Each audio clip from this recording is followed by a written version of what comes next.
पाकिस्तान के मुसलमान खास तौर पर अपने आप को रूहानी तौर पर, नफ्सियाती तौर पर तैयार रखें, क्योंकि हमारे लिए एक और महाज खुलने वाला है मशरक़ की जानिब से, और वो भारत की जानिब से। रवां हफ्ते भारत की लोकसभा ने मकबूजा जम्मू और कश्मीर से मुताल्लिक 2 मुतनाज़ा बिल पास किए हैं।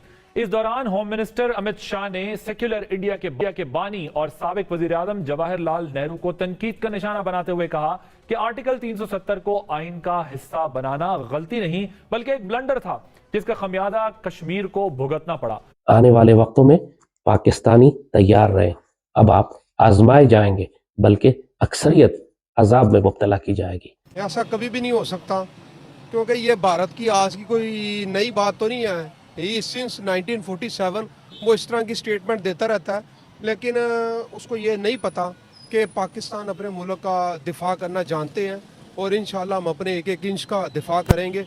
उसकी कोई गलत फहमी है तो वो इंशाल्लाह निकल जाए। तो हेलो दोस्तों, मैं समझ लीजिए कल वीडियो के साथ हाजिर हूँ। ये वीडियो भाई हमारे गौरव भाई का 9 डॉट इंडिया वाले का, जो ये 3-4 वीडियो मैसअप करके बनाते हैं पाकिस्तान के मीडिया के, उनके यूट्यूबर्स के, प्लस इनमें लाल टोपी और है। और ये बहस चल रही है किस चीज पे, जो अमित शाह जी ने 24 सीटें पीओके के लिए रखी है और वो इंडिया के संसद में पास किया गया बिल है, तो उस पे पाकिस्तानियों के तोते उड़े पड़े हैं और पिछवाड़ों में लगी है आग, इनको चाहिए बंडौल। तो चलते हैं, देखते हैं कि किस तेजी से आग लग रही है और कैसे इनकी फटी पड़ी है। चलते हैं पाकिस्तान और देखते हैं करते हैं वीडियो शुरू। लेकिन वीडियो शुरू करने से पहले वीडियो को लाइक करें, चैनल को सब्सक्राइब जरूर कर लें, बेल आइकन दबाना ना भूलें और वीडियो देखने के लिए और मेरा ऑनेस्ट रिव्यू देखने के लिए। तो चलते हैं पाकिस्तान, देखते हैं ये वीडियो, शुरू करते हैं बिना किसी देरी के। कल अमित शाह साहब ने एक थोड़ा सा बॉम्बशेल सा फेंका पार्लियामेंट के अंदर।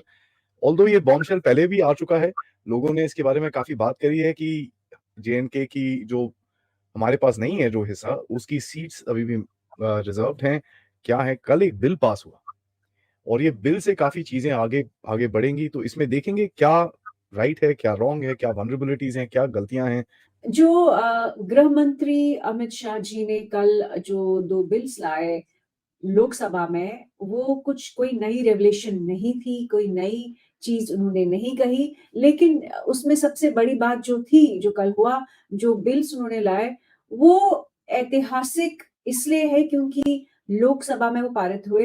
आपको पता है, पहले भी मैं इस पे बात करता रहा हूँ कि अमित शाह जो होम मिनिस्टर हैं भारत के, बड़ा पावरफुल पोर्टफोलियो है।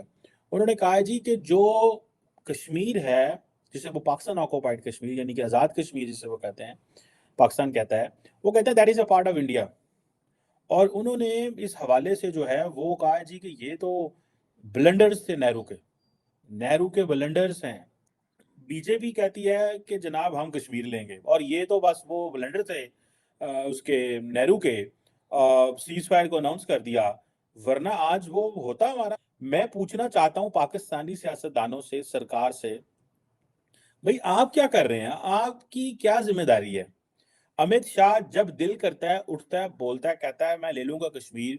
राजनाथ सिंह जब मर्जी उठेंगे कहेंगे जनाब कश्मीर हमारा है, और ए हुकूमत होती है।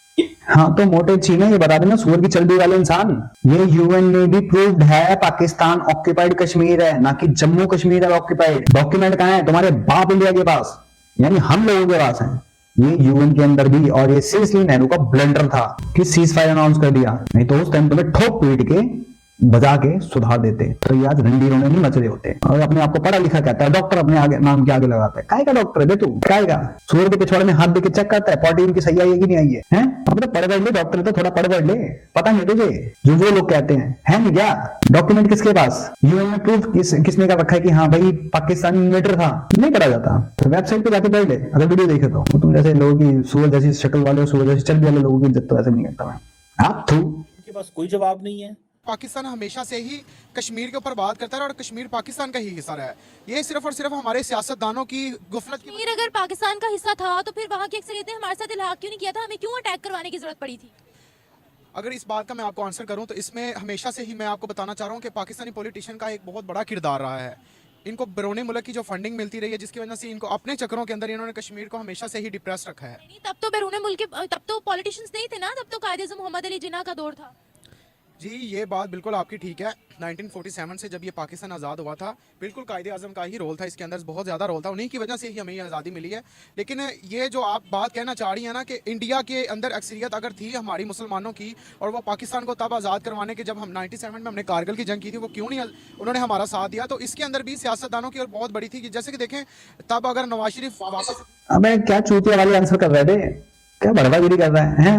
पूछ कुछ हो रही, बता कुछ हो रही है, मतलब ये सारे ना ये ऐसे ऐसे कान पकड़ने की वजह ऐसे ही घुमा के कान पकड़ते हैं। वो पूछ कुछ 47 की बात कर रही है या 99 की बात कर रहा है, उतनी का कि चूतिया होती है कुछ बड़े होने के बाद होते पैदा होते तुम्हें चूतिया बना दिया जाता है। मेरे ख्याल से बचपन से इनको चूतिया बनने की ट्रेनिंग दी जाती है कि बड़े होने के बाद सबसे बड़ा चूतिया कौन? मैं। बड़े होने के बाद सबसे बड़ा चूतिया कौन? मैं। सबसे बड़ा भड़वा कौन? मैं, है ना? आर्मी को ना मंगवाता तो ये आज हम कश्मीर हमारे हाथ में होता। उसकी वजह ये है कि वहाँ इलेक्शन होने वाले हैं, तो मोदी साहब को कोई ना कोई स्टंट तो उसने बनाना है ना। तो ये तो हम एक्सपेक्ट कर रहे थे कि वो इस तरह की मिस एडवेंचर उसने पहले भी की थी 2019 के अंदर, तो उसको मुंह की खानी पड़ी थी। अब भी कोई मिस एडवेंचर करेगा तो इंशाल्लाह इससे उसको भरपूर जवाब दिया जाएगा। कैसे जवाब? ओ अंकल, बालों के साथ साथ अकल भी खो चुके हैं क्या? मैं कभी पूछता हूँ, हर बार पूछता हूँ मैं कि बचपन से तुम लोगों को ये चूतिया बनाया जाता है बड़े होने के बाद कि सबसे बड़ा चूतिया कौन बनेगा है? फिर वो बोलता कि मैं सबसे बड़ा चूतिया, वो कहता सबसे बड़ा बड़ा मैं। बेटा अगर मोदी ने मैनिफेस्टो में डाल दिया ना तो पीओके आना है, समझ गया? और अगर इंडियन पब्लिक ने जोर डाला कि वी नीड अ पीओके और हमें चाहिए 2024 में, तो by hook by crook PoK आएगा। फिर इंडिया किसी की नहीं सुनेगा, वर्ड जाए अपनी दोनों मारा नहीं, बन जाए अपने छोले खाने, समझ गया? तो फिर इस चीज पे कोई तीसरा कोई कुछ नहीं होगा। फिर वो कहता है ना, इनका एक वो है यूट्यूबर है, घंटा बजा दिया, फिर पाकिस्तानी में तुम लोगों को घंटा बज जाना है, फिर समझ गए? देंगे हम। जवाब देंगे। देखें जी, हमारी आर्मी या आर्मी के साथ अवाम है, इंशाल्लाह मिलके अपने मुल्क का दिफा करेंगे। अभी तो कैसे जवाब दोगे? मुजरा करके?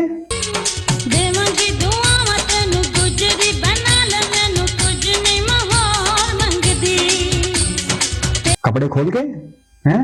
विधवा विलाप करके? अगर ऐसे करना है तो अभिषेक शुरू करना चालू करो शुरू करना। भारत बहुत स्ट्रॉन्ग हो चुका है। डेफिनेटली ये तो बात ठीक है, कुछ हमारी अपनी कमी कुताही मियाँ, ये सब दैट, लेकिन बात ये है कि ये यूक्रेन ये रशिया के मुकाबले में तो कमजोर था, लेकिन आप देखें क्या यूक्रेन को उसने कब्जा किया। अफगानिस्तान अमेरिका के मुकाबले में बड़ा कमजोर था, क्या अमेरिका ने उस पर कब्जा किया? वियतनाम अमेरिका के मुकाबले में कमजोर था। अफगानिस्तान की हेल्प, अगर हम अफगानिस्तान और अमेरिका की बात करते हैं तो उनका किस्सा अलग था। रशिया यूक्रेन की बात करते हैं तो वॉर रुकवाने के लिए बहुत सी कंट्रीज ने बीच में अपना कंट्रीब्यूट किया था। यूक्रेन और रशिया की बात करते हैं, अगर यूक्रेन के साथ ना नेटो लोग खड़े नहीं होते ना, अब तक रशिया खा चुका होता उसको। जेलेंस्की के पिछवाड़ों में जली हुई इस टाइम तीली लगी पड़ी है, वो कभी इधर फुदक रहा है कभी इधर फुदक रहा है, उसको ऐसी जलन मची पड़ी है जैसे कि पुतिन ने उसका पिछवाड़ा रोड पे रगड़ दिया हो नंगा करके, समझ गया? तो बेटा अपने आप को यूक्रेन से कंपेयर मत करो। यूक्रेन की औकात कहीं और तो तुम लोगों की कहीं और है। यूक्रेन के उस टाइम भी डेवलप था, ठीक है, और उसके पीछे इतनी सारी कंट्रीज थी बिकॉज ऑफ रशिया के केस था। तुम लोगों के ना आगे ना पीछे कोई, बस खाली कौन है तुम्हारे आगे पीछे? एक चाइना, जिसको तुम अपना बाबा कौन, पापा बाबा दादा जो मान लो, बहन बेटियों का यार जो भी मान लो तुम अपन, क्योंकि बेच तो देते हो $700 में। नहीं वो बात ठीक है, तो ऐसी बात नहीं है कि अगर हमारे उसको ये दुनिया ये भी नहीं चाहती नॉन प्रोलिफरेशन, उनको पता है कि यहाँ भी एक एटमी बम है, उनके पास भी एटम बम है, तो ये अगर एटम की जंग छिड़ जाए तो ये फिर वो स्टार्ट तो कर सकता है, लेकिन फिर रोकना उसके बस में नहीं होगा। ये अबे कितने बड़े चूतिया हो जब देखो एटम चलता भी हो, चला वाला के चेक कर लो, तुम्हारी मिसाइलें तुम्हारे पिछवाड़े में घुस जाती है कि पता लगा तुमने एटम बम भेजा वापसी तुम्हारे ऊपर गिर के खत्म हो गया, तो सभी बातें रोक नहीं पाएगा, सारे खत्म हो जाओगे। वैसे ऐसा हो तो बहुत अच्छी बात है, दंगली खत्म होगी वर्ल्ड की एक। 7 के बाद जब पाकिस्तान और इंडिया का आपस में सेपरेशन हुई थी, उसके बाद ये अक्सरियत की वजह से इन्होंने इसके ऊपर अपना कब्जा काबिज हो गए थे ये। उसके बाद ये सीन रहा है कि इसके जो अक्सरियत थी जैसे कि वो हिंदुओं की थी, तो जिसकी वजह से इन्होंने वो पाकिस्तान इस चीज़ को वो समझ नहीं पाया, या वो इन्होंने कहाँ हिंदुओं की? कश्मीर के अंदर पंडित भी थे, मुसलमान भी थे, वहाँ पर सब थे वहाँ पे, लेकिन अक्सरियत वहाँ पे हिंदुओं की थी, जिसकी वजह से उनकी हुकूमत थी, जिसकी वजह से पाकिस्तान हमेशा ही इस चीज़ में नाकाम रहा है। कहते हैं हमारे पास लीगल डॉक्यूमेंट्स मौजूद हैं कि महाराजा ने साइन करके भारत को दिए थे कि हम आपके साथ इल्हाक चाहते हैं, जबकि हमारे पास कोई डॉक्यूमेंट भी मौजूद नहीं है। जी ऐसी बात बिल्कुल भी नहीं है। अगर डॉक्यूमेंट्स की बात की जाए तो 1969 के अंदर यूनिको के अंदर एक मुआहदा हुआ था, जिसके अंदर पाकिस्तान कश्मीर और इंडिया की सालियत के बारे में बात की गई थी। उसके अंदर भी प्रॉपर पाकिस्तान को ही मेंशन किया था कि कश्मीर जो कि आज़ाद जम्मू कश्मीर है वो भी पाकिस्तान का हिस्सा है, और जो मकबूजा कश्मीर है वो भी पाकिस्तान का हिस्सा है। किसने बोला था ये? 1969 के अंदर एक पाकिस्तान ने एक एप्लीकेशन जो कि यूनिको के अंदर नेशनल वर्ड जो हमने एप्लीकेशन दी थी ना। जी जी बिल्कुल, ये उसी तरह अबे कितना बड़ा चूतिया है तू, मतलब एक प्लॉट का मालिक ये बोलता भाई मेरे पास सारे डॉक्यूमेंट हैं, किसने बंदे ने प्लॉट मेरे को बेचा है, और ये भूतनी का कब्जा करके बैठा है, वो कह रहा है कि नहीं ये तो मेरा प्लॉट है,